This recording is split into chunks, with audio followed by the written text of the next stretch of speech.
નમસ્કાર વિદ્યાર્થી મિત્રો, કેમ છો? મજામાં?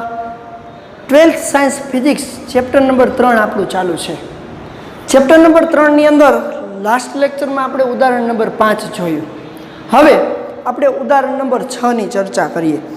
ઉદાહરણ નંબર 6 આપણે શું કહે છે એની રકમ માત્ર આપણે જોઈ લઈએ. ચાલો, ઉદાહરણ નંબર 6. દરેક 1 ઓહમના એવા 12 અવરોધોની સમઘન નેટવર્કમાં વિકર્ણના સામસામેલા આવેલા બિંદુઓ વચ્ચે આપણે શું જોડેલું છે? તો કે અવગણી શકાય તેવો આંતરિક અવરોધ ધરાવતી 10 વોલ્ટની બેટરી જોડેલ છે. તો નેટવર્કનો સમતુલ્ય અવરોધ અને સમઘનની દરેક ભુજામાંથી પસાર થતો પ્રવાહ શોધવાનો છે. હવે આપણે સમઘન વિશે જાણીએ છીએ. સમઘનને 12 ભુજાઓ છે. આ 12 ભુજાઓ વચ્ચે 1 ઓહમના અવરોધ જોડી દીધા છે. તો આ સમઘનની સમતુલ્ય અવરોધ કેટલો હોય અને આ સમઘનની દરેક શાખામાંથી એટલે કે દરેક ભુજા સાથે જોડેલા આ અવરોધમાંથી પસાર થતો પ્રવાહ કેટલો હોય એ આપણે શોધવાનો છે. તો ચાલો વિદ્યાર્થી મિત્રો, પહેલા આપણે સુવ્યવસ્થિત રીતે આ સમઘનની સમમિતિને સમજી લેશું. રેડી? તો જોવો જોઈએ, આપણે આ સમઘન આપેલો છે. આ સમઘનની દરેક ભુજામાંથી પસાર થતા પ્રવાહો આપણે આપેલા છે. તો જોવો જોઈએ, પહેલા તો એની 12 ભુજાઓ વિશે વાત કરીએ. તો A B 1 B C 2 C D 3 A D 4 આવીને આવી બીજી 4 ઉપર 4 ને 4 8. રેડી? અને બે ભુજાઓ આ એટલે બીજી 4, એટલે કુલ 12 ભુજાઓ આ સમઘનની આપણને આપેલ છે. હવે અહીંયા તમે આકૃતિમાં આપેલે હોય એ પ્રવાહ લેશો, કુલ પ્રવાહ એ લેશો તો કોઈ વાંધો નથી, પરંતુ તમે તમારી રીતે પસાર થતા પ્રવાહો ધારી શકો છો. પણ દરેક શાખામાંથી પસાર થતા પ્રવાહની સમમિતિ જોઈ અને એમાંથી પસાર થતો પ્રવાહ આપણે નક્કી કરવો પડે. તો જોઈએ અહીંયા સમમિતિ પ્રમાણે હવે આપણને ખબર છે કે દરેક શાખાઓ સમઘન છે એટલે લંબાઈ સમાન હોય, પ્લસ દરેક ભુજાઓ સાથે જોડેલા અવરોધોનું મૂલ્ય પણ સમાન છે. કેટલું છે? તો કે 1 ઓહમ જેટલું. R બરાબર 1 ઓહમ જેટલું છે. તો દરેક અવરોધ સમાન હશે તો સમમિતિ ધરાવતા દરેક ભુજાઓમાંથી પસાર થતો પ્રવાહ પણ સમાન હોય. તો જોવો જોઈએ, આપણે અહીંયા વિચારીએ છીએ કે આ જે આખો સમઘન છે એમાં A B C D A dash B dash C dash અને D ડેશ આ 8 બિંદુઓના નામ આપણે આપી દીધા છે. હવે એના 2 વિકર્ણો, એક તો D ડેશ B, એક આખો વિકર્ણ થાય, બીજો A અને C ડેશ. તો A અને C ડેશની વચ્ચે આપણે અહીંયા બેટરીને જોડેલી છે જેનો આંતરિક અવરોધ અવગણ્ય છે અને એ 10 વોલ્ટેજની બેટરી છે. તો ચાલો હવે આપણે પ્રવાહ, કુલ પ્રવાહ, તો બેટરીમાંથી બહાર નીકળતો કુલ પ્રવાહ આપણે ધારી લઈ 3I જેટલો છે. પ્રવાહ આપણને ખબર નથી, 3I જેટલો છે. તો જુઓ જોઈએ, આકૃતિમાં દર્શાવેલ સમઘન નેટવર્કમાં દરેક ભુજામાં R બરાબર 1 ઓહમનો સમતલ અવરોધ જોડેલા છે. બીજું આપણે શું આપ્યું છે? તો કે એના વિકર્ણ A C ડેશ વચ્ચે સામસામે આવેલા બિંદુઓ A અને C ડેશ વચ્ચે એપ્સિલોન બરાબર 10 વોલ્ટેજની બેટરી જોડેલ છે. ચાલો હવે આ બેટરીમાંથી બહાર નીકળતો પ્રવાહ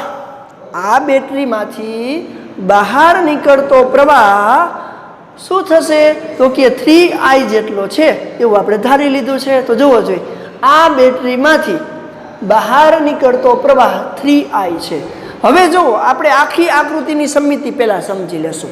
સમમિતિ એટલે શું? તો જોવો જોઈએ, એ બિંદુ પાસે જંકશન છે, તો કિર્ચોફનો પહેલો નિયમ જંકશન શું કહે છે?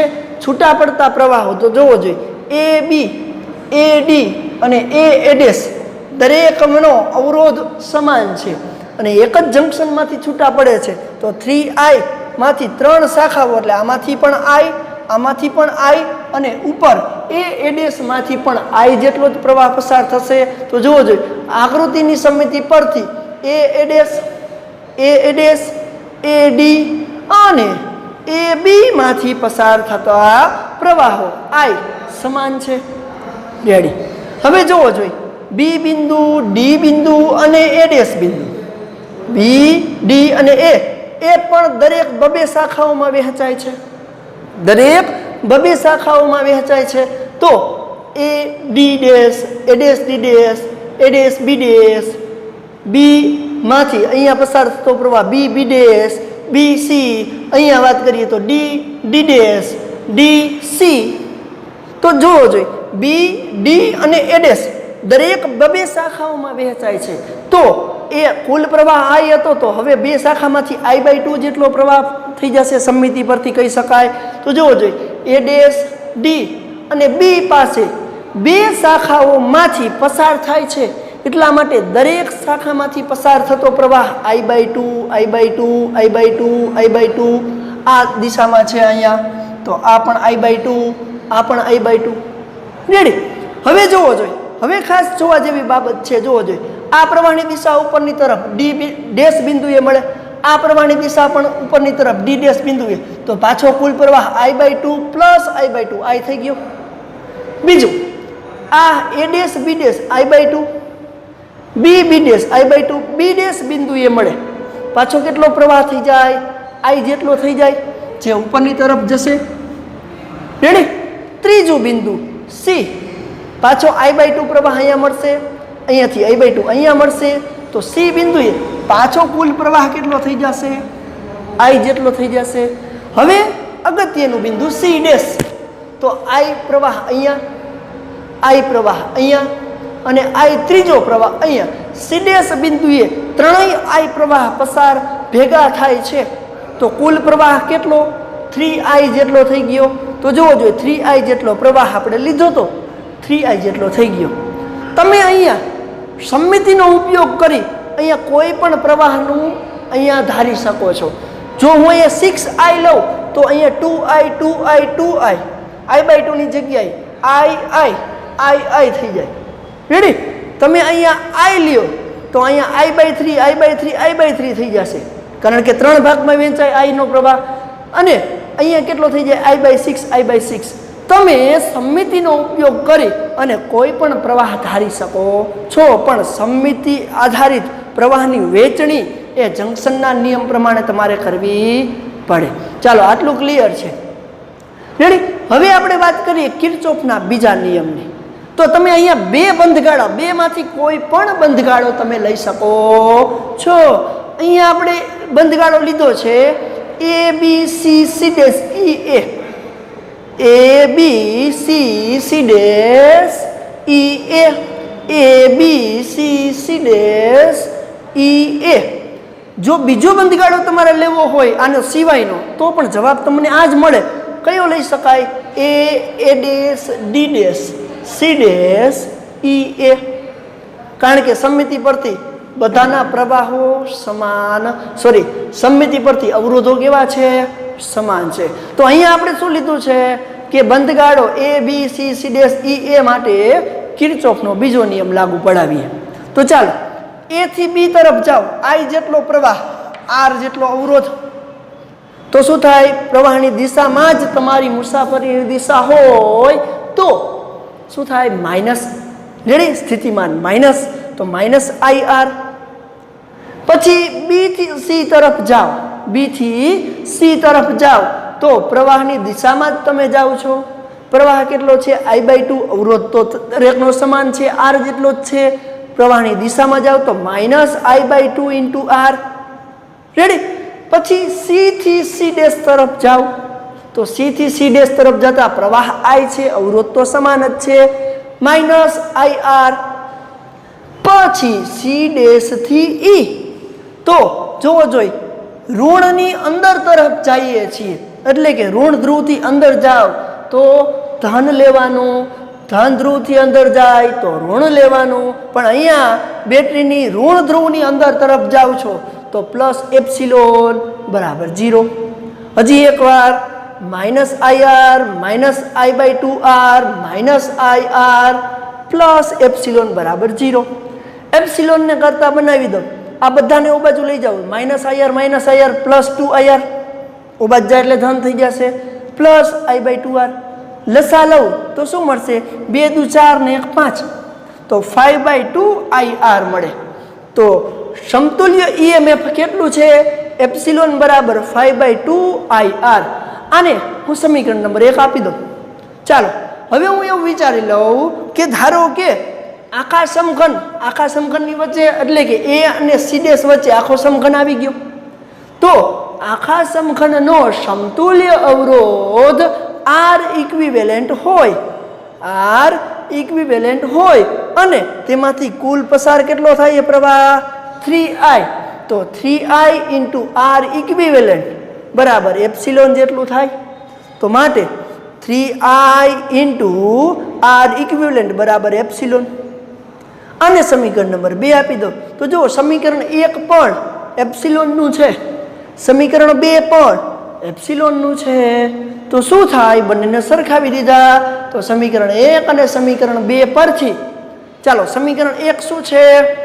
5/2IR સમીકરણ 2 epsilon is equal two 3I R equivalent I cut out થઈ જાય, કટ આઉટ થઈ જશે તો વધ્યું શું? R ઇક્વિવેલેન્ટ બરાબર 3 ને નીચે લઈ જાઓ, 3 દુ 6 5/6 × R. હવે R બરાબર તો 1 ઓહમ છે, R બરાબર તો 1 ઓહમ છે તો અહીંયા 1 કરી નાખું તો R ઇક્વિવેલેન્ટ કેટલો મળશે? 5/6 ઓહમ. એટલે કે આ 12 ભુજાઓ ધરાવતા સમઘનનો સમતુલ્ય અવરોધ કેટલો મળે? 5/6 ઓહમ. કેટલો મળે? 5/6 ઓહમ. હવે આપણે શું કીધું છે? દરેક શાખામાંથી પસાર થતો પ્રવાહ, તો કુલ પ્રવાહ 3I મળી જાય તો દરેક શાખામાંથી વહેતો પ્રવાહ સરળતાથી મળી જાય. તો એકદમ સિમ્પલ છે, જોવો જોઈએ. તો આથી બેટરીમાંથી બહાર નીકળતો કુલ પ્રવાહ કેટલો છે? 3I. તો આને હું અહીંયા કરતા બનાવ 3I તો એપ્સિલોનના છેદમાં R ઇક્વિવેલેન્ટ, R ઇક્વિવેલેન્ટ મળી ગયો છે. એપ્સિલોન કેટલા વોલ્ટેજ છે? 10 વોલ્ટેજ. તો એપ્સિલોનની જગ્યાએ 10/5/6 6 ઉપર જાય, 5 નીચે રાખીએ તો 60/5 12 × 60 તો કુલ પ્રવાહ 3I બરાબર કેટલો? 12 એમ્પિયર. એટલે કે બેટરીમાંથી નીકળતો કુલ પ્રવાહ 3I બરાબર 12 એમ્પિયર થાય. એટલે 3I બરાબર 12 એમ્પિયર. તો I બરાબર કેટલો થાય? તો કે I બરાબર 4 એમ્પિયર. I બરાબર 4 એમ્પિયર, કારણ કે 3 નીચે લઈ જાઓ, 4 તરી 12. તો આમ તો I બરાબર 4 એમ્પિયર જેટલો પ્રવાહ મળે, પણ 3I આપણે ધારેલું છે એટલે કુલ પ્રવાહ તો 12 એમ્પિયર જ થાય. ક્લિયર છે? હવે દરેક શાખામાંથી વહેતો પ્રવાહ શોધવાનો છે. તો દરેક શાખામાં કઈ શાખામાં સમાન પ્રવાહ વહે છે જોવો જોઈએ. AB માં I, AD માં I, A ડેશ માં I. બીજા સામેની શાખાઓ D ડેશ C ડેશ માં I, B dash C dash માં I, C ડેશ માં I. તો જોવો જોઈએ દરેક શાખામાંથી વહેતો પ્રવાહ A ડેશ બરાબર AD બરાબર AB બરાબર B ડેશ C ડેશ બરાબર B dash C dash is equal to C dash is equal to દરેકમાંથી I બરાબર I જેટલો જ પ્રવાહ પસાર થાય તો I બરાબર કેટલો? 4 એમ્પિયર છે. તો I બરાબર 4 એમ્પિયર. તો જે દરેક ભુજાઓ 3 ભાગમાં વહેંચાય છે અથવા તો 3 ભાગ ભેગા થાય છે એ દરેકમાંથી પસાર થતો પ્રવાહ કેટલો? 4 એમ્પિયર છે. હવે અંદરની ભુજાઓ જે બે શાખાઓમાં વહેંચાય છે, કઈ ભુજાઓની વાત કરીએ જે બે શાખાઓમાં વહેંચાય છે? કાંઈ જો BC BB ડેશ એક અહીંયા જુઓ, DC DD ડેશ એક અહીંયા જુઓ, A dash D dash A dash B dash. તો દરેકમાંથી પસાર થતો પ્રવાહ I/2 I/2 I/2 છે. તો A dash B dash A dash D dash DD dash BB dash BC માંથી પસાર થતો પ્રવાહ I/2 યાદ કરો I/2 તો I કેટલો છે 4 ampere by 2 is equal to 2 ampere. તો દરેક શાખામાંથી પસાર થતો પ્રવાહ કેટલો થશે અંદરની શાખામાંથી 2 એમ્પિયર જેટલો થશે. તો આ ઉદાહરણની અંદર આપણે શું પૂછ્યું છે તો કે આપેલ આ સમઘનના 12 ભુજાઓ પર 1 ઓહમનો અવરોધ જોડેલા છે. આ સમઘનના સમતુલ્ય અવરોધ શોધો. તો સમતુલ્ય અવરોધ આપણને મળ્યો છે 5/6 ઓહમ. તથા આપણે એવું પણ કીધું છે કે દરેક શાખામાંથી પસાર થતો પ્રવાહ કેટલો. તો પ્રવાહ શોધવા માટે પહેલાં તો કુલ પ્રવાહ શોધવો પડે, પછી સમમિતિ પરથી જે શાખાઓ અલગ પડે છે અથવા તો મળે છે એ દરેક શાખામાંથી પસાર થતા પ્રવાહો આ રીતે આપણે શોધી શકીએ છીએ. એકદમ સરળ ઉદાહરણ છે. ચાલો વિદ્યાર્થી મિત્રો, ઉદાહરણ નંબર 6. ઉદાહરણ નંબર 6 ની અંદર આપણે શું કીધું છે આપણે જોઈએ. આકૃતિમાં દર્શાવેલ નેટવર્કમાં દરેક શાખામાંથી વહેતો પ્રવાહ શોધવાનો છે. બસ રકમમાં આપણે આકૃતિ આપેલી છે અને એની દરેક શાખામાંથી વહેતો પ્રવાહ આપણે શોધવાનો છે. તો ચાલો વિદ્યાર્થી મિત્રો, આકૃતિ આપણે શું આપેલી છે એની આપણે ચર્ચા કરીએ. ચાલો, તો અહીંયા A અને B વચ્ચે જુઓ ABCD A અને C વચ્ચે અવગણ્ય અવરોધ ધરાવતી બેટરી જોડેલી છે જેના વોલ્ટેજ 10 છે. B અને D વચ્ચે એક બીજી બેટરી જોડેલી છે જે 5 વોલ્ટેજની છે. અહીંયા આપણે દરેક પ્રવાહના મૂલ્ય આપણને આપી લીધા છે, એટલે કે કઈ દિશામાં કેટલો પ્રવાહ વહે છે, કઈ રીતે વહે છે એ આપણે આપ્યું છે. છતાં આપણે એને સમજીએ. ઉદાહરણ તરીકે અહીંયા 10 વોલ્ટેજમાંથી I1 જેટલો પ્રવાહ વહે છે. I1 જેટલો પ્રવાહ વહે છે. તો હવે અહીંયા જંકશન છે. એ બિંદુ પાસે બે શાખાઓ પડે છે, એક AB અને એક AD. તો AB શાખામાંથી ધારો કે I2 જેટલો પ્રવાહ જતો રહીએ તો AD માંથી I1 માઇનસ I2 થઈ જાય, કારણ કે બાકીનો પ્રવાહ શેમાંથી વહેશે AD માંથી. તો AB માંથી I2 જેટલો પ્રવાહ વહે તો AD માંથી I માઇનસ I2 જેટલો પ્રવાહ વહેશે. હવે વાત કરીએ, આમ આગળ જઈએ તો અહીંયા B બિંદુ પાસે જંકશન પડે. જોવો જોઈએ તો જુઓ, એપ્સિલોનમાંથી એટલે કે 5 વોલ્ટેજની બેટરીમાંથી I3 જેટલો પ્રવાહ નીકળતો હોય તો I3 જેટલો પ્રવાહ આ B બિંદુએ મળે અને I2 જેટલો પ્રવાહ આ પણ B બિંદુએ મળશે. તો બંને B થી C બિંદુએ કુલ પ્રવાહ કેટલો થાય? I2 પ્લસ I3 જેટલો પ્રવાહ થશે. ક્લિયર છે? હવે જો I2 પ્લસ I3 જેટલો પ્રવાહ આમ નીચેની તરફ આવવાનો પ્રયત્ન કરે તો I2 પ્લસ I3 માંથી I1 જેટલો તો નીકળી જાય, આમાં જતો રહે છે. તો C થી D બિંદુએ, C થી D ભુજામાંથી જે અવરોધ છે એમાંથી પસાર થતો પ્રવાહ I2 પ્લસ I3 એમાંથી કેટલો નીકળી ગયો? I1 જેટલો. તો I2 plus I3 minus I1 જેટલો પ્રવાહ વહેતો. હવે આ પ્રવાહ D બિંદુએ મળે, આ પ્રવાહ પણ D બિંદુએ મળે. તો આપણે યાદ હોવું જોઈએ કે કુલ પ્રવાહ I3 હતો તો આમાંથી પાછો I3 થઈ જવો જોઈએ. જેમ કે જોવો જોઈએ, આ જંકશન D પાસે મળે છે, આ પણ જંકશન D પાસે જ મળે છે.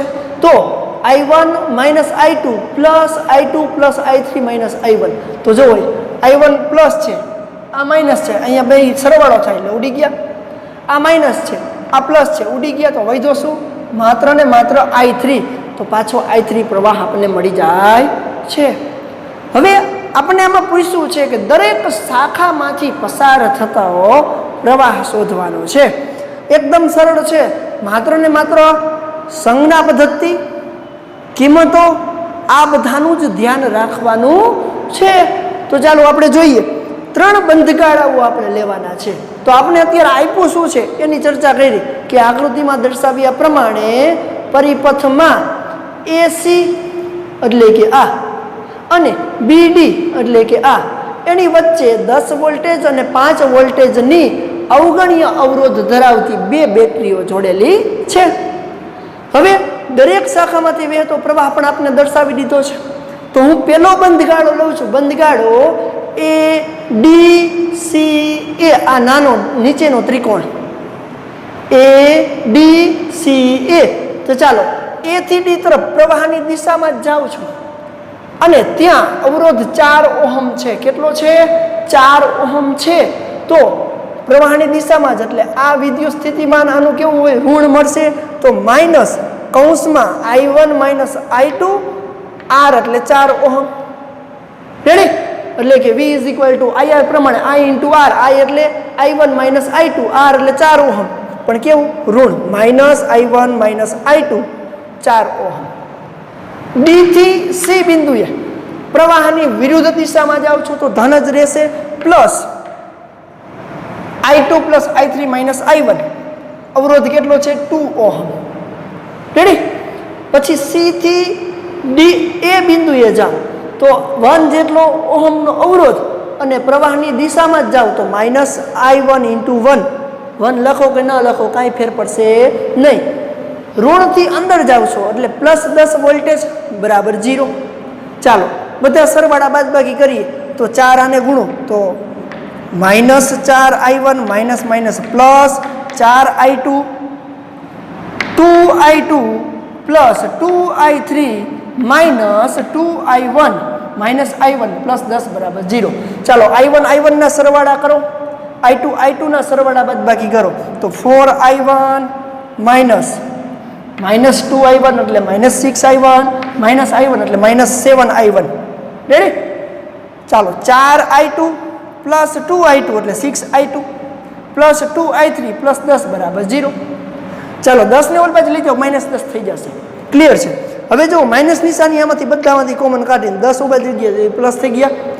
હવે તો એને ક્રમમાં લખો તો 7 I1 minus 6 I2 minus 2 I3 ઓ બાજુ ગયા માઇનસ 10 હતા પણ માઇનસ કોમન કાઢી લીધા પ્લસ 10 થઈ ગયા.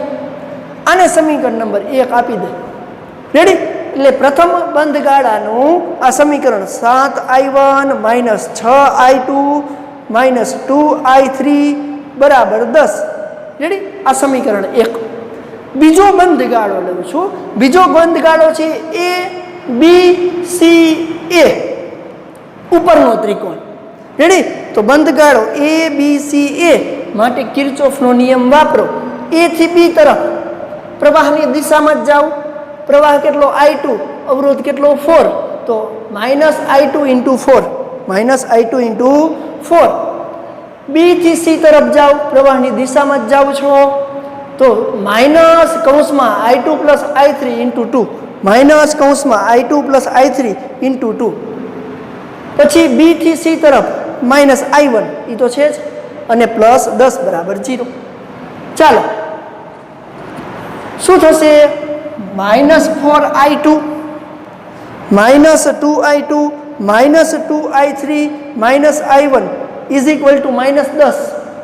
હવે માઇનસ નિશાની કોમન કાઢું બધાનો સરવાળો કરું તો માઇનસ માઇનસ પ્લસ I1 4 ને 2 6 I2 પ્લસ 2 I3 બરાબર 10. આ સમીકરણ નંબર 2 આપણું. રેડી? પછી તો આપણે લોપની રીતનો ઉપયોગ કરી અને આ બધાના સમીકરણના મૂલ્ય આપણે લેશું.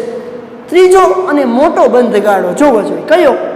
બીજો બંધગાળો લઉં છું અહીંયા બી સી ડી ઈ બી. ત્રીજો બંધગાળો બી સી ડી ઈ બી. તો આ બંધગાળામાં બી થી સી તરફ જાઓ minus I2 plus I3 into 2 2 જેટલો ઓહમનો અવરોધ. સી થી ડી તરફ જાઓ માઇનસ પ્રવાહની દિશામાં છે તો minus I2 plus I3 minus I1 into 2 ohm. Ready? પછી ઋણ દિશામાં અંદર તરફ જાઓ તો પ્લસ 5 વોલ્ટેજ બરાબર 0. ચાલો 2 અંદર ગુણો તો minus 2 I2 minus 2i3 minus 2i2 minus 2i3 minus minus plus 2i1 બરાબર -5. ચાલો બધાના સરવાળા બાદબાકી કરો તો 2i1 આગળ લઈ લો, ક્રમમાં ગોઠવી નાખીએ. 2i2 -2i2 એટલે -4i2 -2i3 -2i3 એટલે -4i3 ઇઝ ઇક્વલ ટુ -5. આને આપી દઈએ સમીકરણ નંબર 3. હવે આપણે i1 i2 i3 પ્રવાહ મળી જાય તો આપણે દરેક શાખામાંથી વહેતો પ્રવાહ સરળતાથી શોધી શકીએ. તો જુઓ જોઈએ સમીકરણ 1 એમાં 6i2 કેવા છે? માઇનસ છે. સમીકરણ 2 માં પ્લસ છે. સમીકરણ 1 માં -2i3 કેવા છે? માઇનસ છે. અહીંયા પ્લસ છે. તો સમીકરણ 1 અને 2 નો સરવાળો કરો તો એ બંને નીકળી જાય તો માત્ર ને માત્ર i1 મળી જશે. ક્લિયર છે? આવું આપણે વિચારવાનું. તો ચાલો જોઈએ સમીકરણ 1 અને 2 નો સરવાળો કરશું એટલે 7i1 પ્લસ i1 એટલે 8i1. બાકી બધું ઉડી ગયું છે આ બાજુ. તો વધ્યું શું? 10 પ્લસ 10 એટલે કે 20. ચાલો 8 ને નીચે લઈ જાઓ તો i1 બરાબર 20/8 4 5 20 4 2 8 શું મળશે? 5/2 એમ્પિયર. એટલે કે i1 બરાબર 5/2 એમ્પિયર એટલે કે 2.5 એમ્પિયર જેટલો પ્રવાહ પસાર થાય. ચાલો આને સમીકરણ નંબર 4 આપી દો. હવે જોવો જોઈએ મારે i1 ની કિંમત મળી ગઈ, મારે i2 કે હવે i3 ની કિંમત મેળવવી છે. તો પાછો હું શું વિચારું છું કે અહીંયા 6i2 છે, અહીંયા 4i2 છે, અહીંયા 2i3 છે, અહીંયા -4i3 છે. તો સરળ શું પડશે? સમીકરણ 2 ને 2 વડે ગુણો તો 4 થઈ જાય, +4i3 અને -4i3 સમાન થઈ ગયા. રેડી? એટલે હું શું કરીશ? સમીકરણ 2 ને 2 વડે ગુણી અને સમીકરણ 3 સાથે સરવાળો કરીશ. તો જુઓ જોઈએ સમીકરણ 2 ને 2 વડે ગુણી સમીકરણ 3 સાથે સરવાળો કરો. હાલો આને 2 વડે ગુણવું જોઈએ. 2 એકા 2 2i1 6 દુ 12 12i2 2 દુ 4 4i3 10 દુ 20. આ સમીકરણ એમને લખી નાખ્યું છે બેઠે બેઠું. હાલો 2 + 2 4i1 12 માંથી 4 જાય એટલે 8i2. આ બે તો કટ આઉટ જ થઈ ગયા. 20 માંથી 5 જાય એટલે 15. ચાલો i1 ની કિંમત આપણી પાસે છે એટલા માટે એને ઓલી બાજુ લઈ જાઓ તો શું થાય? 8i2 ને કરતા બનાવ્યા તો 8i2 = 15 - 4i1. હાલો 15 - 4i1. i1 એટલે શું? 5/2 4 × 5 = 20/2. 2 સામે જવા દો 30 - 20/2 15 દુ 30 થઈ જાય. હાલો 10/2 એટલે કે 5 10/2 એટલે કે 5. 8 ને નીચે લઈ જાઓ તો i2 બરાબર 5/8 એમ્પિયર. હાલો i2 પણ મળી ગયો. i2 બરાબર 5/8 એમ્પિયર. i1 બરાબર 5/2 એમ્પિયર. ક્લિયર છે? ચાલો હવે i1 ને i2 ની કિંમત આમાં સરળ પડે એ કોઈ પણ સમીકરણમાં 1 2 કે 3 માં મૂકી શકાય. તો જુઓ જોઈએ સરળ કયું પડે? બીજું સમીકરણ. તો i1 અને i2 ની કિંમત સમીકરણ 2 માં મૂકો. હવે મેથેમેટિકલ સ્ટેપ છે. i1 ની જગ્યાએ 5/2 પ્લસ 6 એમનેમ i2 ની જગ્યાએ 5/8 પ્લસ 2i3 i3 તો શોધવો છે બરાબર 10. ચાલો i3 ને કરતા બનાવવો છે તો 10 - 5/2 6 × 30/8 એટલે કે 15 શું લખી શકાય? 8 લખી શકાય. સોરી 4 લખી શકાય. કેમ? તો કે 15 દુ 30 8 દુ 4 દુ 8 એટલે કે 15/4. હાલો લસા લ્યો તો 10 ચોક 40 -5 દુ 10 -15/4. ચાલો 10 ને 15 25 પણ કેવા માઇનસ 40 માંથી 25 જાય 15/4. તો 2i3 = 15/4. ચાલો તો i3 બરાબર 15/8 એમ્પિયર મળ્યો. તો જુઓ i1 મળી ગયો, i2 મળી ગયો અને i3 પણ મળી ગયો. આ ત્રણે કિંમતો હવે દરેક શાખા માટે પસાર થતા પ્રવાહ માટે લઈ શકાય. તો જુઓ જોઈએ નેટવર્કની દરેક શાખામાં વહેતો પ્રવાહ. ચાલો દરેકે દરેક શાખાની વાત કરીએ તો પેલી શાખા એ બી લઉં તો એ બીમાંથી I2 જેટલો પ્રવાહ પસાર થાય તો એ બી બરાબર I2 બરાબર 5/8 એમ્પિયર જે આપણે મળ્યો છે એ જ. બીજી શાખા લઉં છું એસી એટલે I1 જેટલો પ્રવાહ પસાર થાય 5/2 એમ્પિયર. ત્રીજી શાખા લઉં છું એડી તો એડી એટલે I1 - I2 એડી એટલે I1 - I2 તો I1 એટલે 5/2 I2 એટલે 5/8 એટલે કે 15/8 એમ્પિયર. ચાલો એ પણ ક્લિયર છે. ચોથી શાખા લઈએ બી થી સી I2 પ્લસ I3 તો I2 પ્લસ I3 I2 એટલે 5/8 I3 એટલે 15/8 બેનો સરવાળો કરો 5/2 એમ્પિયર મળે. રેડી. છેલ્લી શાખા આપણે લઈએ જુઓ જોઈએ સી થી ડી કઈ સી થી ડી તો I2 plus I3 minus I1 C થી D I2 plus I3 minus I2 plus I3 એટલે 5/2 જે આપણે મેળવું ઉપર માઇનસ I1 એટલે પણ 5/2 તો 0 એટલે કે છેલ્લી શાખા જે આપણે વાત કરી સી થી ડી એમાંથી કોઈ પણ પ્રકારનો પ્રવાહ પસાર થતો નથી. એટલે કે આ નેટવર્કની અંદર દરેક શાખા એટલે કે I3 માંથી પસાર થતો પ્રવાહ પણ લઈ શકાય બી થી ડી એટલે કે બી ડી શાખામાંથી વહેતો પ્રવાહ પણ I3 જેટલો 15/8 એમ્પિયર થાય. તો આ રીતે સરળતાથી આવા સમીકરણોનો ઉકેલ કરી કિર્ચોફના બીજા નિયમનો ઉપયોગ કરી અને આવા જટિલ દાખલાઓને સરળતાથી આપણે ગણી શકીએ છીએ. તો આપણે શું કર્યું છે માત્ર ને માત્ર 2 વખત આ 3 સમીકરણોનો ઉકેલ લીધો છે કે જેના દ્વારા આપણે દરેક પ્રવાહો મેળવી લીધા અને પછી દરેક શાખામાંથી પસાર થતા પ્રવાહો મેળવી લીધા છે. જો વિદ્યાર્થી મિત્રો ખાસ અહીંયા નિશાનીનું ખાસ મહત્વ છે એટલે નિશાનીમાં કોઈ પણ પ્રકારની ભૂલ કર્યા વગર આપણે આવા દાખલાઓને સરળતાથી ગણી શકીએ છીએ. ચાલો તો આ હતું ઉદાહરણ નંબર 7 જે 4 માર્ક્સ માટે કે 3 ગુણના દાખલાઓ માટે ખૂબ જ અગત્યનું છે. જો વિદ્યાર્થી મિત્રો આ દાખલાઓની અંદર કંઈ ડાઉટ હોય તો આપણી YouTube ચેનલની અંદર કોમેન્ટ કરી અને મને જણાવી શકો છો અથવા આપણી આ YouTube ચેનલને સબસ્ક્રાઈબ ન કરી હોય તો હજુ સબસ્ક્રાઈબ કરી દેજો.